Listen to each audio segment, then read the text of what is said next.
ये एक बड़ी अच्छी सिंपल सी डायग्राम है। देखें, ये हमारा एक पोर्शन जो है, दिस वन, ये है आपका चिलर है। अब ये इन्होंने इलेक्ट्रिक चिलर शो किया हुआ है, तो इलेक्ट्रिक भी हो सकता है और एब्जॉर्प्शन चिलर भी हो सकता है, डिपेंडिंग डिपेंडिंग अपॉन आवर। अब इसमें एक साइड पे आप देखें, ये AHU है और दूसरी साइड पे कूलिंग टावर है, नीचे चिलर है, कुछ पंप है। तो हम जो अभी बात कर रहे थे ना, जो हमने अभी GPM, आज का हमारा हाइड्रोलिक सिस्टम डिजाइन के ऊपर, तो पहला जो पॉइंट है that is calculation of required water flow rate for HVAC system. ये देखें, ये कूलिंग कॉइल आप देख रहे हैं, तो एक साइड से ये एंटर होगा और दूसरी साइड से ये लीव होगा। ठीक है। अब ये इसमें इसने घूम के सारी हीट ट्रांसफर करनी है और फिर यहाँ से ये वो बाहर निकलेगा। जो इसका एंट्री है, नॉर्मली चिल्ड वाटर पाइप जो हैं, चिल्ड वाटर सिस्टम जो हैं वो, अ, अगर मैं सेंटीग्रेड में बात करूं तो जनरली हमारे यहाँ सेंटीग्रेड में चल रहा होता है। बिस्मिल्लाह।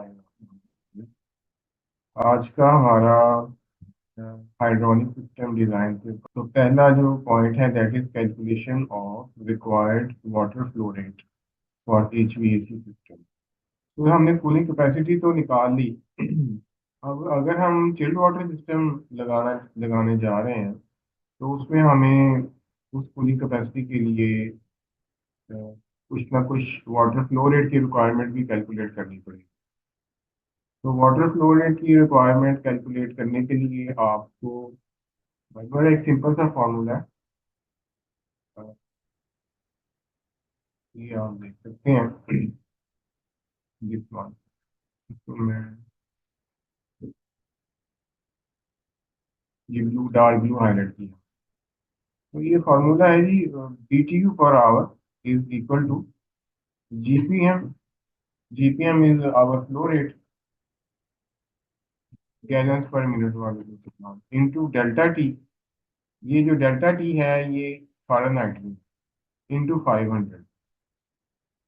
तो BTU पर आवर जो है ये हमारा कूलिंग लोड जो हमने निकाला। ये कूलिंग लोड भी हो सकता है, ये हीटिंग लोड भी हो सकता है।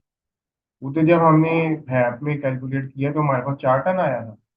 4 टन जो है वो BTU में कितना होगा, 1 टन जो है वो 12,000 BTU पर आवर। तो 4 टन कितना हो गया, 48,000 BTU पर। ठीक हो गया। GPM का हमें नहीं पता, GPM हमने निकाल लिया। इसको फार्मूले को अगर हम सॉल्व कर लें, तो ये नेक्स्ट लाइन में आप देखते हैं कि GPM will be equal to BTU per hour divided by delta T into 500। ठीक है।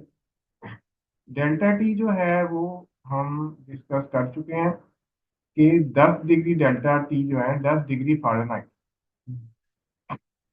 ये एक मिनिमम आप कह लें कि कूलिंग कॉयल से की एंटर होते वक्त,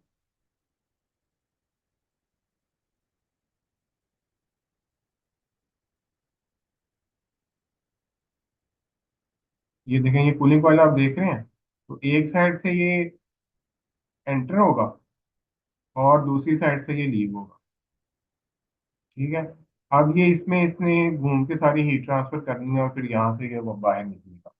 जो इसका एंट्री है, नॉर्मली चिल्ड वाटर पाइप जो हैं, चिल्ड वाटर सिस्टम जो हैं वो, अ, अगर मैं सेंटीग्रेड में बात करूं तो जनरली हमारे यहाँ सेंटीग्रेड में चल रहा होता है। ये जो टेक्नीशियंस वगैरह बात कर रहे होते हैं वो सेंटीग्रेड की बात कर रहे होते हैं, वो फ़ारेनहाइट में नहीं कर रहे होते, क्योंकि हमारी कैलकुलेशन क्योंकि अमूमन हम लोग डिपेंड करता है कि डिज़ाइनर कौन सा यूज़ कर रहा है यूनिट। तो सेंटीग्रेड में बात करें तो वो 7 डिग्री की बात करते हैं, 7 डिग्री सेंटीग्रेड उनका सप्लाई टेम्परेचर होता है। 60 डिग्री जो है दैट इज इक्वल टू, अगर हम इसको कन्वर्ट करें, 1.8 इंटू 7 + 32, 44.6। ठीक है। तो 44.6 ही आपको याद होगा, मैंने आपको बताया था। 44.6 फ़ारेनहाइट जो है वो हमारा सप्लाई टेम्परेचर होगा, जो कि 7 डिग्री सेंटीग्रेड। तो यहाँ से ये 44.6 डिग्री फ़ारेनहाइट एंटर हुआ और हीट एक्सचेंज हुई है, सारे में घूम के यहाँ से पानी निकला है। तो अब ये जितना ज्यादा इसका डेल्टा टी होगा, यानी इसमें से ये जितनी ज्यादा हीट एब्जॉर्ब करेगा उतना ज्यादा इसका टेम्परेचर बढ़ जाएगा। ठीक है। जो जनरली जो साइज किया जाता है, इंडस्ट्री स्टैंडर्ड है, बहुत पुराना है, वो था कि 10 डिग्री फ़ारेनहाइट के ऊपर आप साइज कर, कितने पे, 10 डिग्री, यानी 44.6 यहाँ से गया तो यहाँ से 54.6 निकली। अच्छा, फिर क्या हुआ, उन्होंने कहा कि यार ये, क्योंकि अगर हम इसकी हीट, ये जो हीट एक्सचेंजर है, इसको अगर हम एफिशिएंट कर दें कि ये बहुत ज़्यादा हीट एक्सचेंज करना शुरू कर दे, तो हमें पानी की क्वांटिटी कम चाहिए होगी। यानी अगर हम इसका डेल्टा 12 कर दें, यानी इस पानी को इस तरह से इस कॉइल के ऊपर से घुमाया जाए, कॉइल का डिजाइन ऐसा किया जाए कि इसमें से हीट एक्सचेंज ज़्यादा हो जाए, ये ज़्यादा हीट एब्जॉर्ब कर ले एयर में से, तो ये 44.6 के 10 के डेल्टा की बजाय 12 का डेल्टा ले, यानी 56.6 से ये बाहर निकले तो 12 का डेल्टा होगा। ठीक है। तो अब अमूमन ज्यादातर कॉइल जो है वो 12 डिग्री फ़ारेनहाइट के डेल्टा पे साइज किए जाते हैं। ठीक है। कुछ प्रोजेक्ट्स में, इंटरनेशनल प्रोजेक्ट्स में 14 डिग्री फ़ारेनहाइट का भी डेल्टा यूज किया जाता है, लेकिन हमारे यहाँ वो बहुत ज्यादा नहीं है, उसमें कुछ चीजें कॉम्प्लेक्स हो जाती हैं। तो बेहतर ये है, कुछ लिमिटेशन आ जाती हैं सिलेक्शन की। तो इसलिए बाद के मामला से बचने के लिए कि बाद में आपको बैकआउट करना पड़े, तो इसमें बड़ी एक्सपेंसिव वर्किंग की शुरू शुरू में ज़रूरत होती है। अगर आपने 14 डिग्री फ़ारेनहाइट या 16 का डेल्टा भी कई प्रोजेक्ट्स पे मैंने सुना है कि इंटरनेशनल प्रोजेक्ट्स पे लोग करते हैं, जो ये यूएस और यूरोप वगैरह वाली साइड पे, यूरोप तो नहीं, यूएस कंसल्टेंट्स हैं वो इस चीज़ पे हैं, 16 डिग्री का डेल्टा भी किया जा सकता है। ठीक है ना जी। तो लेकिन ये 12 डिग्री का डेल्टा तो बहुत आम हो गया डेल्टा की, लेकिन जनरली स्पीकिंग लोग 10 डिग्री डेल्टा के ऊपर ज्यादा, क्योंकि पुराने लोग, कई लोग काम कर रहे हैं तो वो उसको थोड़ा सा 10 डिग्री को, अ, अगर हम ऑपरेशन एंड मेंटेनेंस स्टाफ की बात करें तो वो ज्यादा 10 डिग्री को जानता है। डिजाइन वाले जो है वो 12 डिग्री को, उनको पता है कि अगर डेल्टा बढ़ा देंगे तो फ्लो रेट कम हो सकता है। ठीक है ना जी। तो अब देखें, ये तो बात होगी डेल्टा की। तो डेल्टा 10 भी हो सकता है, 12 भी हो सकता है, हम 10 पे भी करके देख लेते हैं, 12 पे भी करके। ठीक है जी। अब इसमें डेल्टा टी की बात होगी, अगला है 500। क्या ये 500 एक फैक्टर है? ये फैक्टर क्या है बेसिकली? ये जो फार्मूला आप देख रहे हैं, जो भी आपको मैंने दिखाया है, GPM into delta T into 500, ये बेसिकली है heat transfer formula. That is Q is equal to m into cp into delta t। delta t तो delta t है, m is your mass flow rate, and cp is your specific heat। ठीक है जी। अब क्या कहते हैं कि जी, delta T is the temperature difference between entering and living fluid for water with cp, water की जो स्पेसिफिक हीट है that is 1 BTU per pound per degree Fahrenheit.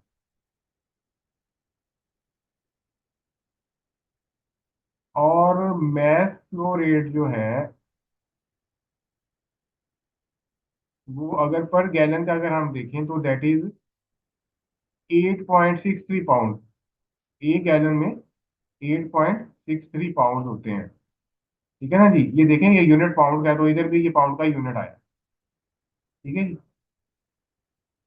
Into 60 minutes per hour, क्योंकि ये गैलन पर मिनट में हम कर रहे हैं तो पर मिनट में वो ले गया। बहरहाल इसके डेप्थ में जाने की बहुत ज़्यादा जरूरत नहीं है, ये थियोरेटिकल ज़्यादा है, आगे डिटेल इसमें, इसको बहुत ज़्यादा हम डिस्कस नहीं करते। जस्ट इसका मैंने आपको रूट बता दिया कि ये आया कहाँ से।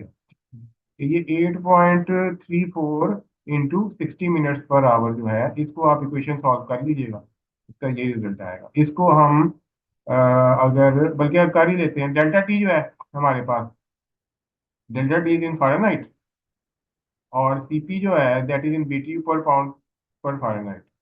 तो ये देखें, ये पाउंड और पाउंड कैंसिल हो गया, पाउंड और पाउंड कैंसिल हो गया, और ये ये ये पाउंड ऊपर है ना, ये पाउंड नीचे है, पाउंड और पाउंड कैंसिल हो गया। इसी तरह ये जो गैलन है, पर गैलन, गैलन तो रहेगा क्योंकि गैलन हमें चाहिए, और बीटीयू भी रहेगा। फ़ारेनहाइट जो है into delta T, Fahrenheit division में है, उधर फ़ारेनहाइट ऊपर है, ये डेल्टा टी। ठीक है, वो भी कैंसिल हो गया। तो क्या बचा हमारे पास? बीटीयू पर गैलन पर आवर बच गया हमारे। ठीक है ना जी। तो उसको दूसरी साइड भी ले जाएंगे तो बीटीयू पर आवर हो। ठीक है। बहरहाल इसमें अगर थोड़ी मल्टीप्लाई वगैरह करने में, समझाने में कुछ आपको यूनिट का लग रहा है तो वो आप अपने तौर पे देख लीजिएगा। रिजल्ट दिया है कि BTU per hour is equal to GPM into 500 into delta T. और 500 कहाँ से आया है, वो हमने ये देखे, ये 8.34 इंटू 60 किया है ये फैक्टर, तो इससे ये आया। तो कितनी बात क्लियर है। अच्छा, आप ऊपर आइए, ये फार्मूला आपको क्लेरिफाई हो गया। जी, इसको सॉल्व करें तो GPM इस साइड पे आके बाकी फार्मूला है, इसको सॉल्व करें आप। तो इधर हम देते हैं 4 टन, तो 4 टन देते हैं, तो ये 48,000 BTU बन गई। और डेल्टा टी हमने 10 का दिया, तो कितने GPM है, 9.6। ठीक है। अगर 12 का डेल्टा देंगे, हीट एक्सचेंज ज्यादा होगी तो क्या होगा, GPM कम हो गया। ठीक है, 8 हो गया। अगर 14 का देते हैं तो GPM हो गई 6.85। तो फार्मूला लगाओ, ये वाला फार्मूला लगाया हुआ शीट आपको मैं दे दूँ। ठीक है, इस तरह से आप ये जो हम कैलकुलेट कर रहे हैं, ये चिलर के GPM भी हो सकते हैं, ये THU के कॉइल के GPM भी हो सकते हैं, दोनों के हो सकते हैं। इस फार्मूला से आप दोनों के GPM निकाल। नहीं, अभी अभी हम चिल्ड वाटर की बात कर रहे हैं, अभी हम चिल्ड वाटर की बात कर रहे हैं। तो ये तो हो गया थी।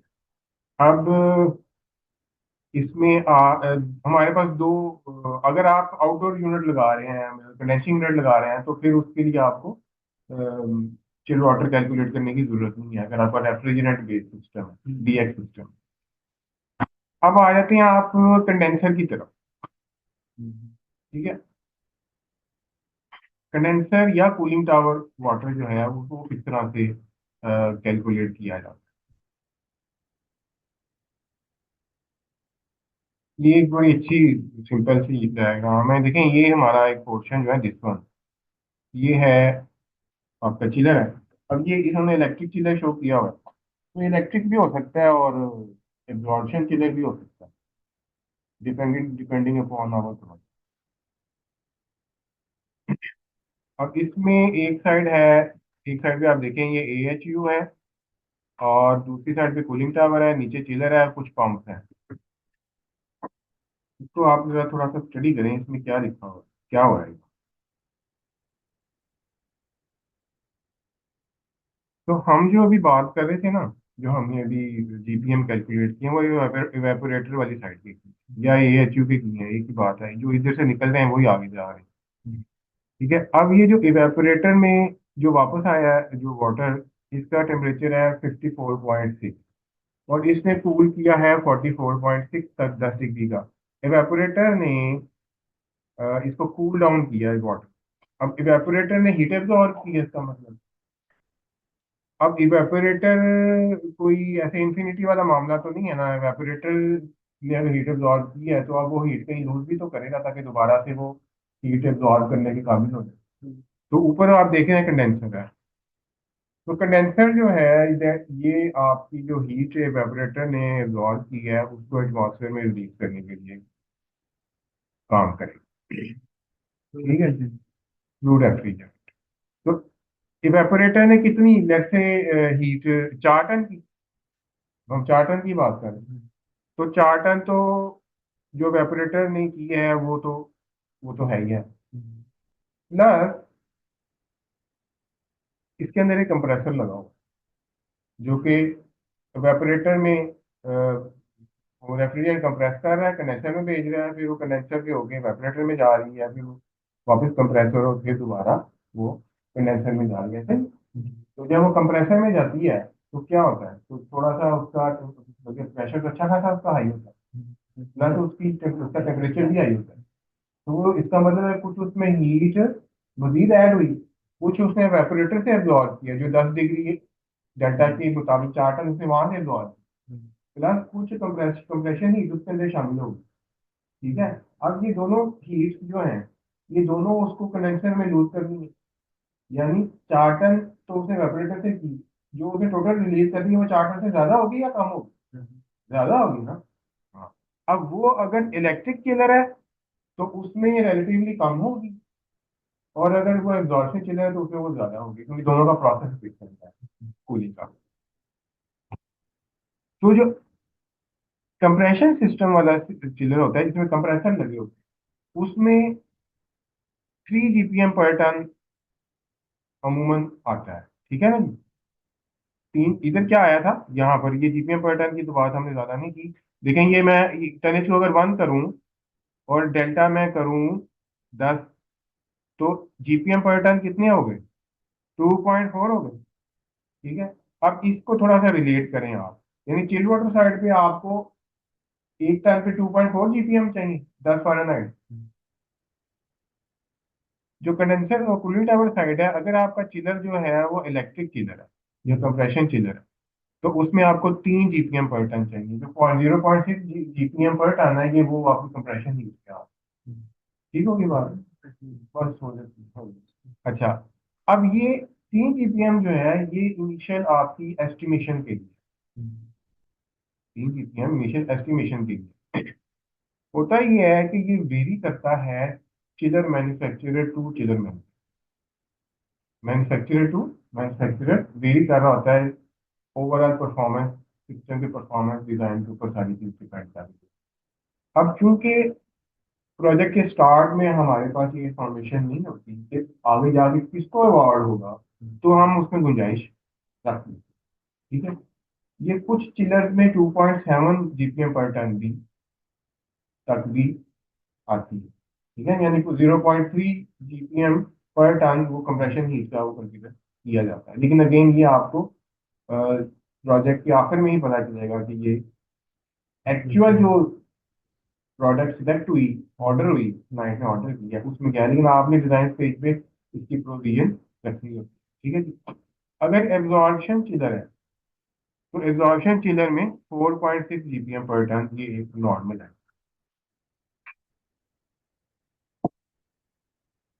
ठीक है जी। छोटी सी तरह फार्मूला से कोई निकाल नहीं है तो नहीं, ये वो जो है वो आपको बताएगा, जो जो वो डिपेंडेंट है सीओपी के ऊपर, कोफिशिएंट ऑफ परफॉर्मेंस और एनर्जी एफिशिएंसी रेशियो, इस किस्म की चीजों के ऊपर। ये जो है ये मैन्युफैक्चरर कैटलॉग से ली, कहाँ से ली, मैन्युफैक्चरर कैटलॉग से, कि ये चीज हम उनको बताते हैं इतने डेल्टा पे, वो आगे ये चीज वो बताते हैं। ये उनका सिस्टम को कूलिंग टावर वाली साइड पे कितनी जीपीएम चाहिए, लेकिन हम शुरू में कुछ ना कुछ उसकी प्रोविजन है वो अपने सिस्टम में रख लेते हैं, क्योंकि देखिए हमने 4 वेंडर से बात करनी है कल। अब ऐसा ना हो कि कोई एक वेंडर कहे कि नहीं जनाब मैं तो इतना लोन नहीं दे सकता, मुश्किल हो जाएगी ना। हमें तो ऐसा काम करना है, ऐसा सिस्टम डिजाइन करना है जो कि 3 या 4, एटलीस्ट 3 मैन्युफैक्चरर वो चीज दे सकते हो। ये बहुत इंपॉर्टेंट बात है कि कम से कम डिजाइन आपने इस तरह से करना है कि जो चीज डिजाइन करें वो कम से कम 3 मैन्युफैक्चरर वो आपको दे सकते हैं। ऐसा ना हो कि एक ही मैन्युफैक्चरर वो चीज दे सकता हो, बाद में पता चले कि वही मैन्युफैक्चरर आपको ब्लैकमेल कर रहा है। ठीक है। अब ऐसे ही है ना कि कोई चीज आपने खरीदनी है, एक ही दुकान से मिलती है और आपको लेनी भी वही है, तो अब आप चाहे ना चाहे आपको वही चीज करनी पड़ेगी, उसी से लेनी पड़ेगी।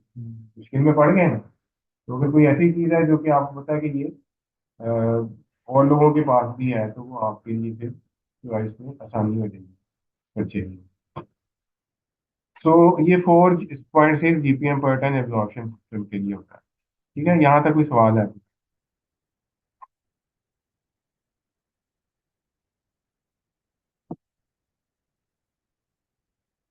अच्छा, अब हम चलते हैं इसको वापस 4 जी टन के ऊपर ले जाते हैं। और ये अगर हमने 10 डिग्री के डेल्टा पे किया तो 9.6 हमारे पास आ रहा है। ठीक है। तो अब हम इसको 10 पे ही करते हैं, ये ज़्यादा।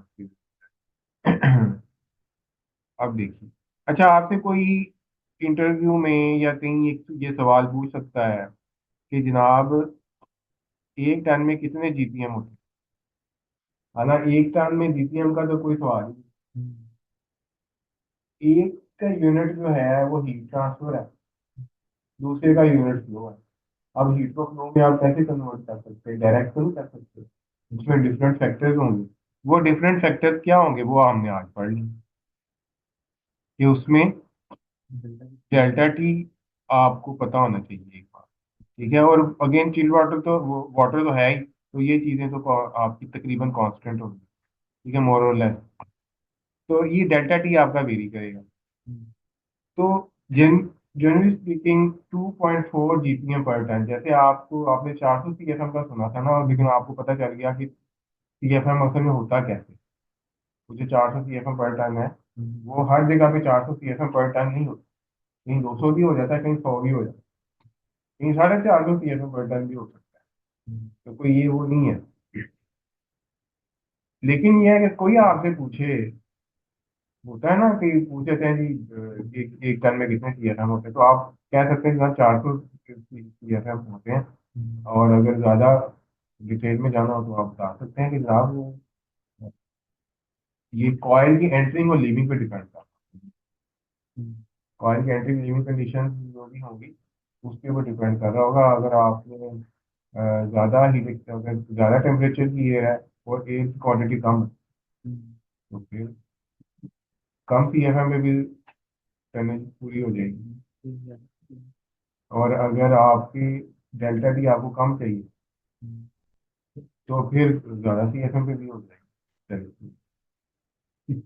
सोचिएगा एक्चुअली मैंने क्या कहा। ठीक है, तो इसी तरह ही जीपीएम की जो बात है, अगर कोई आपसे ये कहे कि एक टन में कितने जीपीएम होते हैं, तो आप मुंह बंद करके उसको कह सकते हैं 2.4 जीपीएम पर टन। ठीक है, एक बात ये। और फिर साथ आप अगर कोई टेक्निकल आदमी के साथ आप कर रहे हैं, तो आप उसको कहेंगे जी अगर 10 डिग्री का डेल्टा रखें तो 2.4 जीपीएम पर टन होते हैं। ठीक है ना, वो समझ जाएगा कि यार ये कहाँ से बोल रहा है, अगर उसको पता होगा तो। हाँ जी, और अगर आप कहें उसको कहेंगे अगर 12 जीपीएम पर टन करना है, 12 डिग्री फ़ारेनहाइट का डेल्टा करना है, तो आपको 2 जीपीएम पर टन चाहिए होगा। इससे क्या हुआ, हमारा फ्लो रेट कम हो गया। पर टन फ्लो रेट यानी पाइपिंग उतनी छोटी होगी उससे। और इसी तरह ही उसको जब वो उसको पंप करने की एनर्जी भी कम लगेगी। और जो पंप है आपका उसका साइज भी छोटा हो जाएगा। ठीक है ना, वो उतने परसेंट कम हो गया फिर। लेकिन क्या हुआ, आपका एएचयू का हीट एक्सचेंजर बढ़ गया। ठीक है ना। हाँ, उधर आपको चिलर का हीट एक्सचेंजर भी बड़ा करना पड़ेगा। ठीक है, उसको डेल्टा अब उधर कंजम्पशन बढ़ गई है। चिलर को की वर्किंग बढ़ गई है। अच्छे प्रोजेक्ट्स पे ये होता है कि वो पहले ये सारा एनालिसिस कर लेते हैं कि सेविंग की साइड पे है। या चिलर वाली को महंगा करने में सेविंग, अब देखें चिलर सिर्फ अकेला वो ही महंगा होता है, तो फिर उसका इलेक्ट्रिकल साइड पूरी महंगी होगी।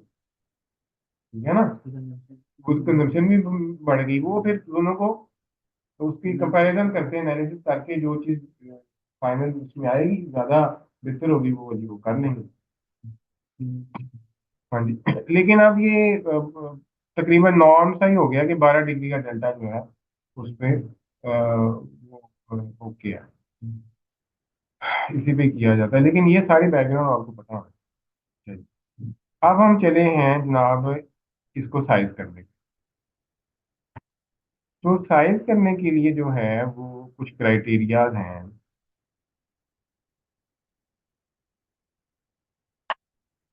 इसमें आपको क्या चाहिए, आपको चाहिए वाटर फ्लो रेट चाहिए।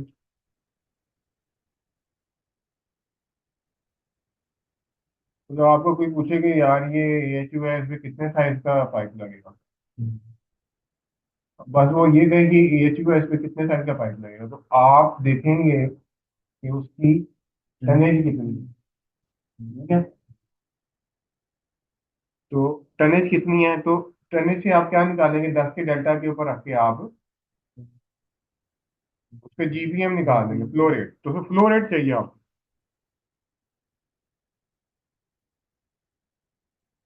ठीक है जी।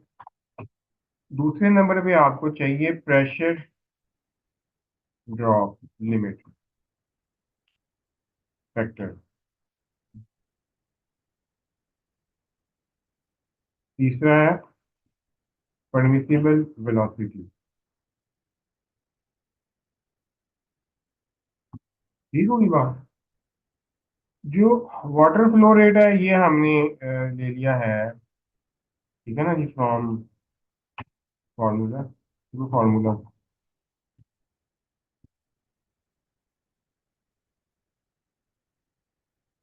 प्रेशर ड्रॉप लिमिट फैक्टर जो है ये जनरली रखा जाता है 4 फीट पर 100 फीट। ठीक है, उधर कल हम इंचों की बात कर रहे हैं, आज हम फुटों में आ गए। ठीक है ना जी? ठीक है, 4 फीट पर 100 फीट जो है ये इसका है। और ये दिस इज इक्वल टू मतलब 2.31 feet of water is equal to 1 psi। ठीक है, ओके। तो इसको पीएसआई में कन्वर्जन मिली, अमूमन फुटों में होता है। हेड जो है अमूमन फुटों में होता है। मीटर में करना चाहे तो मीटर, फुटों से मीटर में चले जाए आप, वो मसला नहीं है। ठीक है ना जी? परमिसिबल वेलोसिटी जो है ना, ये जनरली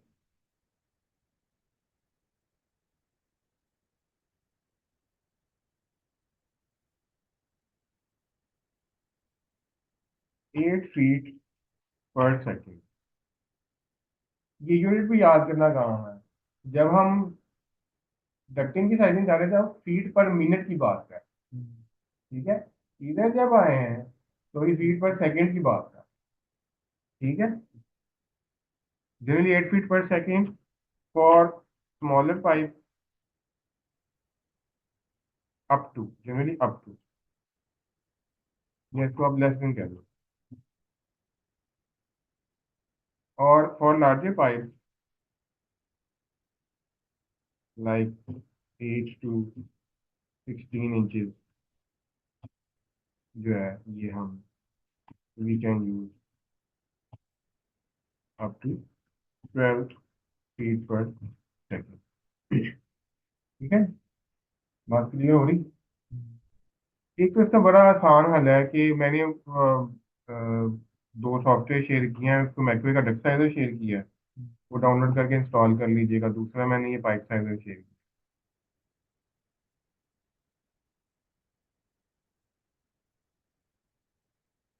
ये भी मैक्वे का ही है। तो हमने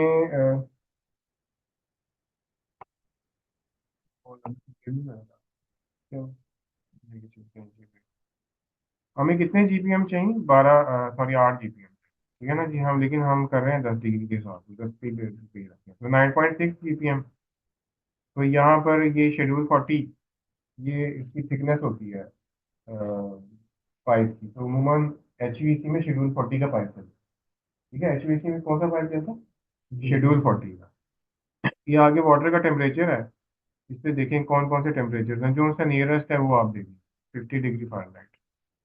ठीक है, अब यहाँ पर आप देखिए, ये पाइप साइज है। पाइप साइज दिया हुआ है उसने हाफ इंच, और इधर जीपीएम दिए हुए हैं। हमारे पास कितने जीपीएम? 9.6 है। ये 9.6 कर दिया। और इधर पाइप साइज देखें, ये है। इसमें आपके पास कुछ अब डिटेल्स आ रही है कि हाफ इंच पे कितना साइज है। ये देखें, हाफ इंच पे प्रेशर ड्रॉप कहाँ है? हेड लॉस, ये देख रहे हैं आप? ये हेड लॉस कितना है? 89.75। तो हमें कितना चाहिए? हमें 4 से नीचे रहना। कितना प्रेशर ड्रॉप? 4 फीट पर 100 फीट। तो 4 से नीचे रहना, ये तो 89 पे चला गया। तो इसको अब कम करने के लिए पाइप का साइज बड़ा करेंगे, 3/4 इंच पे करें। जब इधर से पाइप साइज चेंज करते हैं ना, तो इधर से ये फ्लो खुद ही चेंज हो जाता है। इसको आपने दोबारा लिखना है 9 पॉइंट।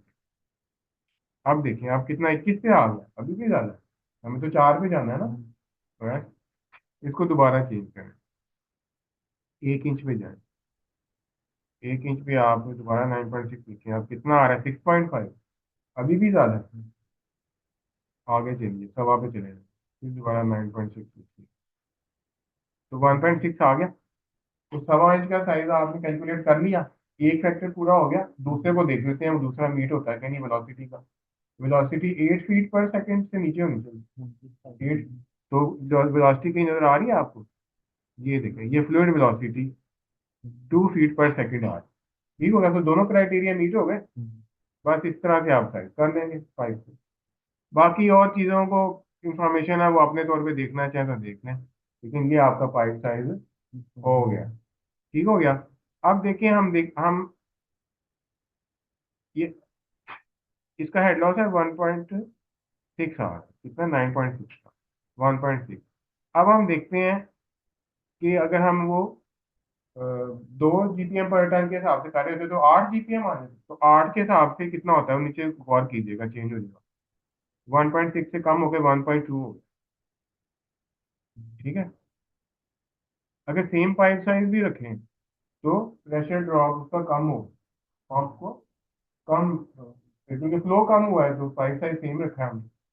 अब देखते हैं इस पे क्या सेम पाइप लगा, छोटा पाइप लगा सकते हैं, यानी 1 इंच पे जाते हैं, 8 पे देखें तो 4.6 पे आ, ठीक है, तो काफी क्लोज है।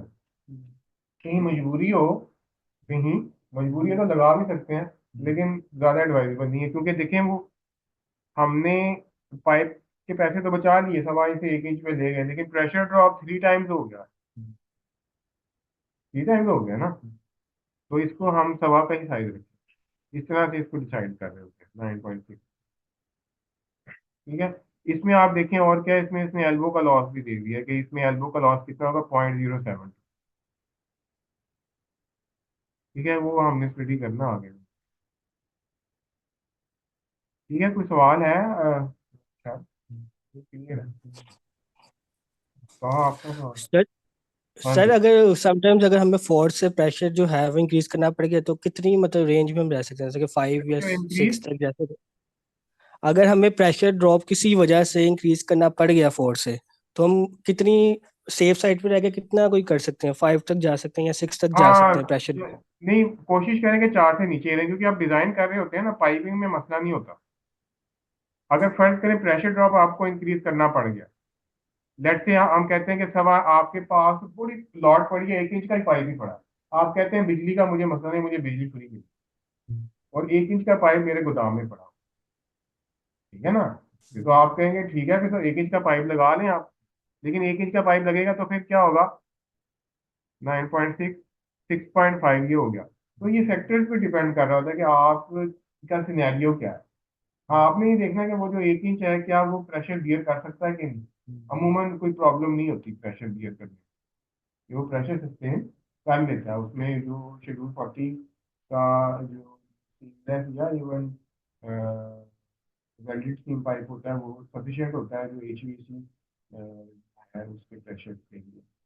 तो हाँ, आपको ये देखना होता है फिर कि वर्किंग प्रेशर भी कितना है, लेकिन अमूमन अगर आप 4 से 5 या 5.5 तक आप सिलेक्ट कर लेते हैं तो उससे कोई ज़्यादा प्रॉब्लम नहीं आती, लेकिन आपका हेड बढ़ जाए, आपका प्रेशर ड्रॉप जो है पाइपिंग में बढ़ जाएगा, क्योंकि आपने वो जो उसको नैरो कर दिया, फ्लो जहाँ पाइप में हो रहा है फ्लो को आपने नैरो कर दिया, छोटा पाइप साइज कर दिया, तो प्रेशर तो बढ़ जाएगा, ठीक है, बिजली की कंजम्पशन बढ़ जाएगी आप। हाँ जी। तो बाज़ का ये होता है कि हम एक सर्टन पोर्शन में कर लेते हैं, थोड़े पोर्शन में, ज़्यादा लंबी लाइफ में नहीं, कहीं जरूरत पड़े तो कर भी लेते हैं। ठीक है, लेकिन यह है कि कोशिश करें कि 4 से करीब के नीचे नीचे ही रहे। और बताएं, कोई सवाल है?